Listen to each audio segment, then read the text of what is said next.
When I went to study in City B, Daniel had sex with all the women around him. He suddenly became interested in me, a plain-looking and timid person. His vigorous pursuit gradually moved me. But after being together for less than a month, he said he was tired of it. On the day we broke up, he watched me walk into the heavy rain without looking back. Some people worry that a good girl wouldn't commit suicide, would she? Daniel was obsessed with his new love and casually asked his good brother for help. "Louis, please go and check on her for me. I'm afraid she might jump into the sea because she's upset." It rained heavily in Hong Kong Island that night, and I was soaked as Louis held me on his lap. He answered Daniel's phone, his voice was tired. "Yeah, I found her." He lowered his head and kissed my ear softly. "Don't worry, she is very obedient now." Daniel called me. He asked me to go to the club he often went to, room 808, to find him.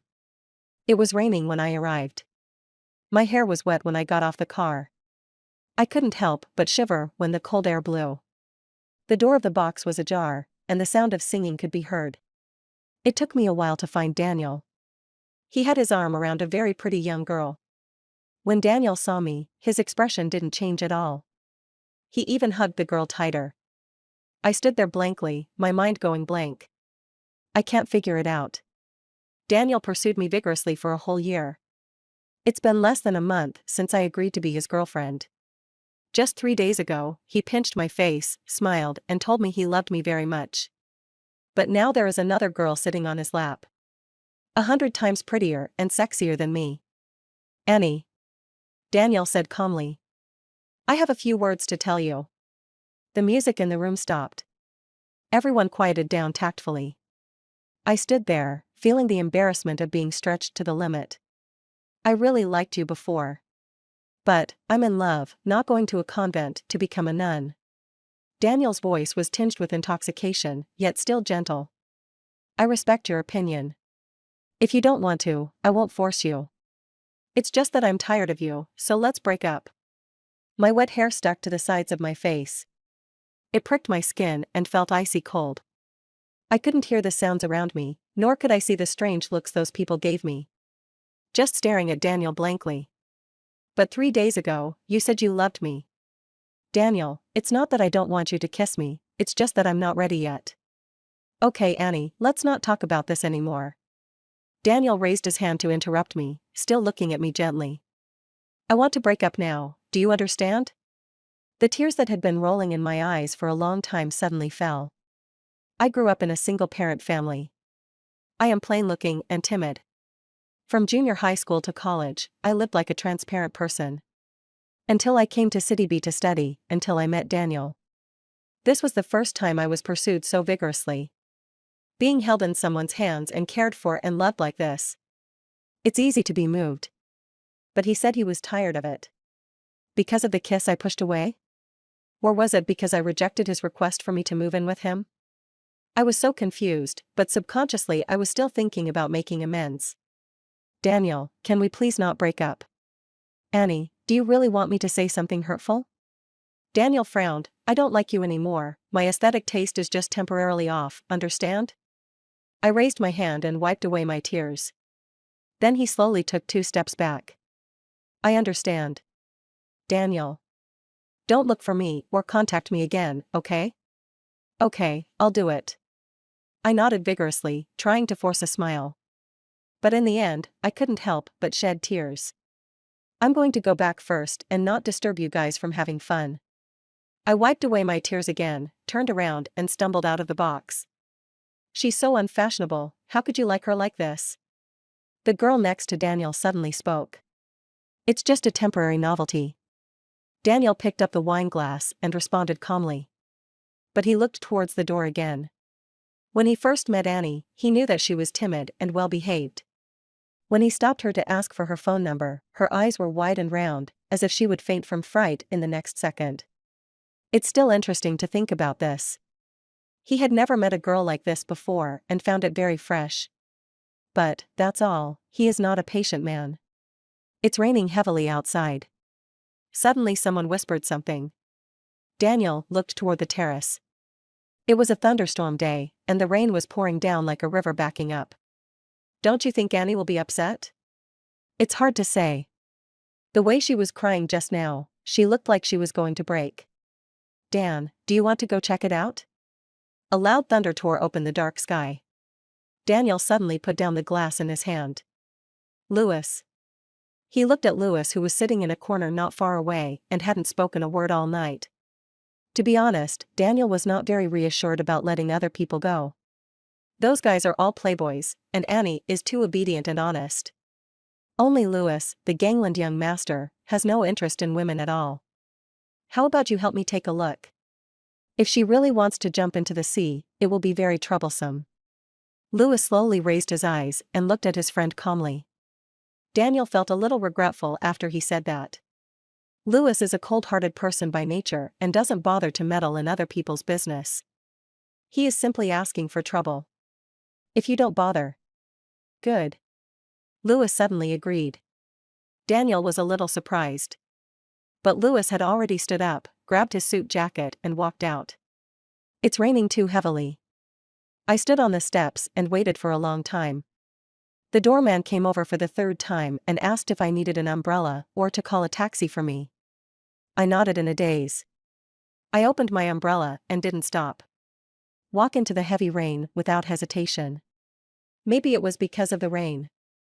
I hadn't walked far when I began to feel dizzy and uncomfortable. The wind was strong and the rain was heavy, and the umbrella in my hand was blown all over the place. It was at this time that Louis's Rolls-Royce stopped in front of me. The back window rolled down, revealing his cold and indifferent face. His white, frozen fingers tightly grasped the umbrella handle. Subconsciously, I stepped back. I've heard Daniel say this a few times. Louis's family has a gangland background. My understanding of gangland comes from the movies I watched before. Those who live in gangland are all cruel and murderous. So, when I first met Louis, I was very afraid of him. I even never dared to look him in the eye. Get in the car. I just took a step back. Louis then spoke. The raindrops hit the umbrella like fried beans, making a particularly loud noise. His voice wasn't loud either. But to my ears, it sounded like a thunderclap. My steps froze. Open your eyes wide in panic. It was rainy and foggy, and I couldn't see the emotion in his eyes at all. It's just fear, the fear of knowing that you are as small as an ant. Spreading from the soles of the feet to the entire body. I walked to the car trembling. The driver came down to open the door for me and took the umbrella from my hand. I thanked him quietly and bent down to get into the car. But my legs felt like they were filled with lead and I could hardly lift them. Wet sneakers stepped on the clean car mat. A cloud of mud and water spread out. I was so embarrassed that I didn't know where to put my hands and feet. He lowered his eyes and twisted his fingers nervously, wishing he could curl himself up into a small ball. It is best to make it transparent. The car moved forward smoothly. The car lights are as bright as snow, penetrating the rain and fog. The car is like a lone boat on the sea. I don't know where it will float to. I was distracted when Louis suddenly called my name. Annie. Exist. I suddenly came back to my senses and subconsciously looked up at the man beside me. Louis's suit collar was disheveled and his shirt had 3 buttons open. He leaned back in the seat, his long legs casually spread wide. Like a dormant lion, he remained silent yet carried an intimidating aura as if he was in control of everything. I looked away in panic. My heart beats like a drum. Where will the car go? What would Louis do? Kill and dismember, or tie the body to ice and throw it into the sea? Worst case, sell it on the black market. But I don't think I have ever offended him. He raised his foot and his leather shoe lightly kicked over the leg of my jeans. He tapped his knee with his slender fingers. Come over. I just felt a loud bang in my ears. She looked at him with wide eyes, heat boiling on her cheeks and neck. Can't understand? Louis raised his eyebrows slightly. Come here and sit here. He said it again. The speaking speed slowed down a bit and the Mandarin was quite standard. I heard it clearly, but I was just dumbfounded. Until he got impatient. The car suddenly jolted. I felt like my heart was about to burst out of my chest. All kinds of messy and bloody images flooded into my mind. My nerves were instantly stretched to the limit. Before the brain could react, the body had already chosen to protect itself. I almost crawled onto his lap using my hands and knees. She even obediently followed his signal and sat in a straddle position. Louis's lips curled slightly, handing over a soft towel. "Wipe your face." I took it obediently. His cell phone suddenly rang. Louis picked up the call, swiped it to answer it, and said lazily, "Hey, Dan." The towel in my hand fell right off. Louis looked at me and suddenly smiled. "Yeah, I found her." His voice sounded very low in the enclosed space. "You have fun." Louis held his phone in one hand. With the other hand, he gently pinched my jaw. It was raining heavily and the vision was unclear. The car suddenly shook a little, and I was caught off guard and lost control and moved forward. Louis's thin lips just brushed the side of my face. The breath was warm and ambiguous, brushing past my ears. I was completely frozen. Louis didn't push me away, instead he pecked the corner of my lips. When he spoke again, his voice was slightly hoarse. "Don't worry, she's very well behaved now." The moment the words fell, the call was cut off. In a closed little world separated by partitions. Louis rubbed my jaw with his fingertips, pulling me closer little by little. "Annie." He applied a little force with his fingers. I frowned and had to open my mouth slightly. But she just happened to receive the deep kiss he gave her. Daniel doesn't like good people. But I like it. He kissed me so deeply and hard that I was too clumsy to breathe. It was almost impossible to breathe. Louis paused for a moment and reached his long fingers into my sweatshirt. Clamp the soft flesh on the side of the waist and knead it gently. Until my breathing became disordered and my eyes were filled with tears. Her fingers grasped his sleeves, tightening and unclenching them, so tense that her nerves trembled slightly. "Don't be afraid," he said soothingly and bent down to kiss me gently. "Your first time, we weren't here." Until the early hours of the morning. The heavy rain slowly stopped. Daniel stood by the French window. He absent-mindedly lit a cigarette. My friend came over and sighed. "Annie is so timid, I don't know how scared she is now." Louis shouldn't make things difficult for her. You know Louis's personality. He hates women the most. Especially the crying ones. Daniel exhaled a puff of smoke. "It's good to scare her. You liked her so much before and pursued her for a year, how come you're tired of her after just 1 month? It's boring. Like a piece of wood." Daniel smiled. "I don't allow you to kiss or touch me. I'm not a monk. Take your time. Annie looks like a good girl." Daniel leaned against the glass, a faint smile in his eyes. "What do you know? After this incident, she won't take it anymore. You still have the means." My friend couldn't help laughing. "There's no way that little girl Annie could beat you. From now on, I will listen to you and let you do whatever you want. I won't bully her."